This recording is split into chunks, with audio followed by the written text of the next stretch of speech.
Hello, welcome to this tutorial. I'm Dan Martins, and today I'm going to show us how to create a static list of number and dynamic list of number here in Excel. Alright, so here I have this list of items like number and products, and I have some products as you can see. And first of all, I want to show us how you can create a static list. Normally, if I want to number this list, what I will do is to type 1, then click on the next cell, then type 2. Then here I will now come back and select the two of them. Then at the bottom edge of this cell, I will do what? Double click to give me that list of number from 1 to 7 based on my items. Okay. All right. So that is the first thing there. Then another alternative way to do this is when I type 1, then I get to the next cell. Then at the bottom edge of this cell, as you can see, I'll do what? I will double click and it will show me 1 down. So what I'm doing is at the bottom edge of this, you will see autofill where I'm pointing. And once you click, you will see fill series. Now once you click on fill series, it fills the number from 1 to 7. Okay. But the thing is, if I now come back here to add another items here, or to add another row for another item, now once I add another row here, okay, now the number shifts down. So if I now click here and type maybe another items here, let's say table, for example, in this case. All right, now you notice that once I come back here and do autofill again, see that the number doesn't adjust and change automatically. See, lift it to what? To 1.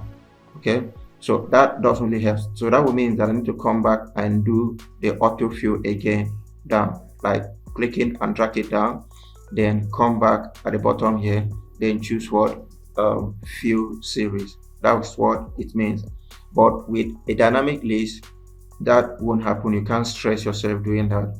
All right, so let's get to see a dynamic list, how it works. So in my next sheet here, I have the same items here.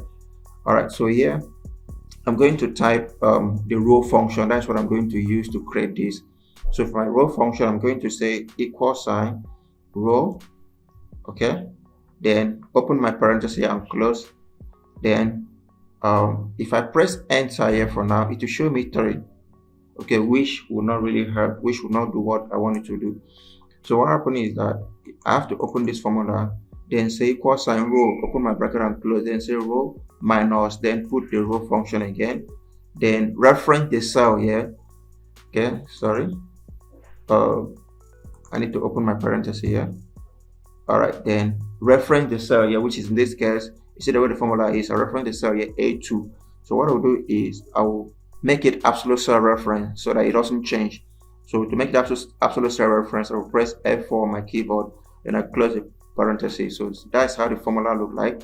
Then once I press enter, it will give me 1 right now. That means row 3 minus row 2, that is 1. It's like saying 3 minus 2, that is 1. So with that formula, I need to do what? Do my autofill down. So it gives me a perfect numbering now. So the good thing about this dynamic list or dynamic number using the row function is, if I now come back and insert another row here, notice that my number adjusts automatically. So if I now come back here and enter another product here, let's say I enter another product here like rum, then all I need to do is to come back here and do my autofill again to drag this down. So you see the beauty about using this dynamic list, which make your number adjust automatically and arrange it the way it's want. You don't need to necessarily come back and do autofill again from the beginning down to the last one, just like what we experienced here, and that will work very well. All right, thank you. I hope you enjoyed this tutorial. Do well to like, subscribe, so that you can get the part 2 of this particular tutorial. Thank you. Bye.